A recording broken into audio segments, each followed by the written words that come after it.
We're here today at the American Revolution Museum at Yorktown, one of the premier attractions of York County. And with me today is Homer Lanier, Program Interpretive Manager for the museum. Thank you for hosting us in this gorgeous place.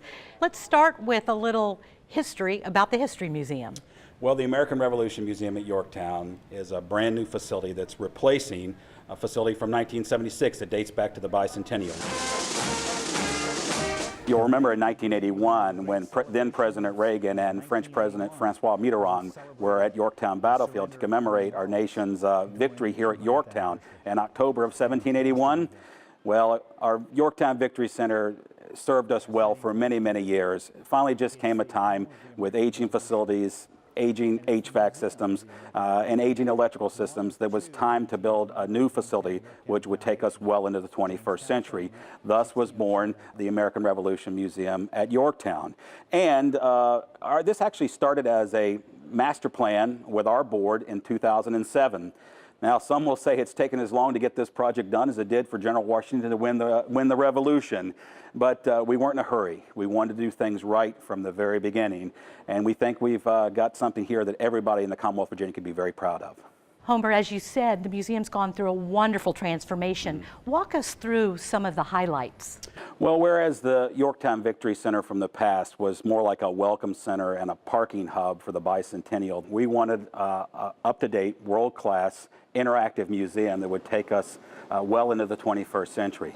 We're very excited about our new facilities here at Yorktown. Bring only your weapons and ammunition. It's going to help us to tell the story of the entire American Revolution, not just Yorktown. Now don't worry, Yorktown's a key part of that story, but we'll start with the earliest grumblings of independence when the rebels were starting to think about breaking away from England. So we'll tell that story from those first grumblings, those first shots at Lexington and Concord, all the way through becoming a new nation as we were trying to figure out how to govern ourselves after we won our independence. It starts with the British Empire in North America. When you first enter our museum galleries, we kind of set the stage for what British North America was like, where those colonies were located, what the populations were like. We've used computer interactives along the way so that anyone coming in of any age can go to one of our touch screens and dissect the 13 colonies. What was the population base like? What was the slave population like? What was the commerce like? Imports, exports in and out of these colonies.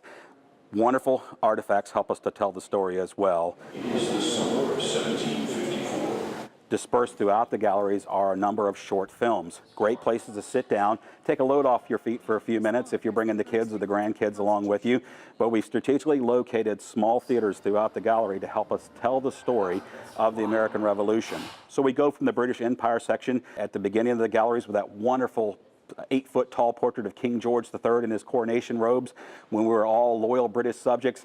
Then we transition into the change in relationships section of the gallery where we start to explore those first grumblings of independence. What were the causes? What was driving people to want to separate and pull away from Great Britain and become free and independent states here in the colonies? As we move into the largest section of the gallery, it's actually about the Revolution itself. Our guests, our visitors have been telling us for a long time as they've been visiting our museum over the years, they wanted more about the battles of the American Revolution. They want more about the people who did the real living and dying, the ones who were left back home and the ones who were on the front lines.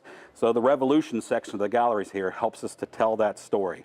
Period artifacts, recreated uniforms, dioramas, and then once again, interactive areas. The women of America supported the Patriot cause. We have 21 personal stories in their own words loaded into an 80-inch touchscreen monitor that you can select people from all different backgrounds who were living during the time of the Revolution, and they will tell you about their experiences throughout that time of unpleasantness. Homer, you mentioned the theaters in the museum, and of course when you first come in there's this new introductory film that everybody's talking about. It's called Liberty Fever. What's new about that?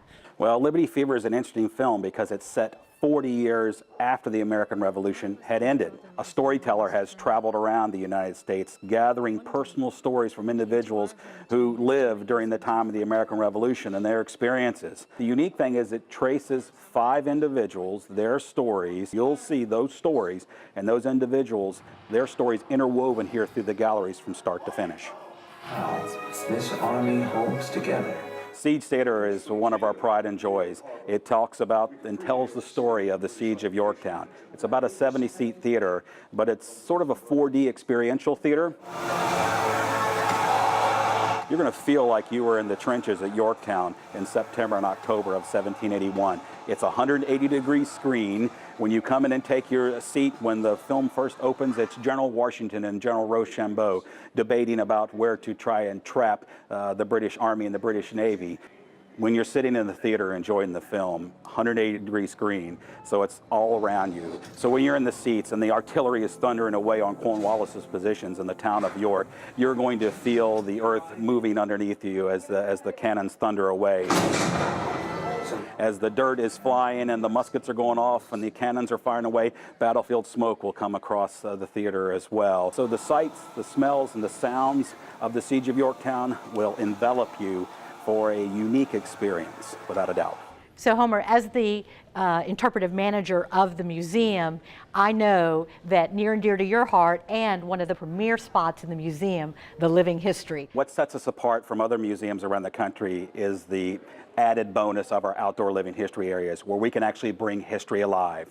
Our new Continental Army encampment, which will be 300% larger than the old encampment. Our new Revolutionary War era farm has a wonderful new space as well, out with wonderful new soil and wonderful sunshine as well. These living history areas are where our visitors can go outside, enlist in General Washington's Army, pick up your wooden training musket, fall in the ranks, and get your first lessons of being a Continental soldier. Our guests, our visitors, can take things at their own pace.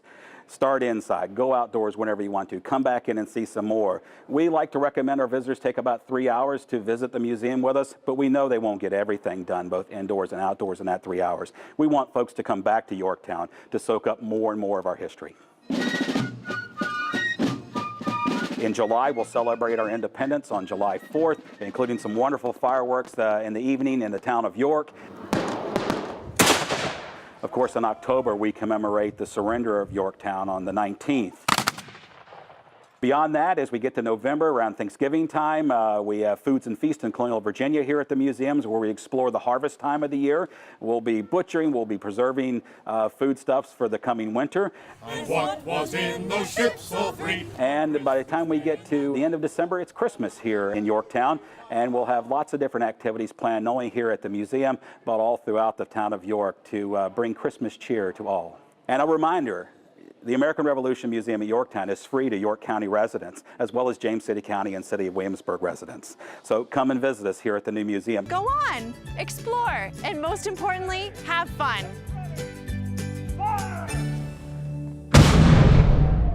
Homer, thank you again so much for hosting us in this magnificent facility. It was our pleasure. It's great to have you with us today. And if you haven't been here lately, I promise you're in for a real treat. To find out more about how you can enjoy the American Revolution Museum at Yorktown, please go to historyisfun.org.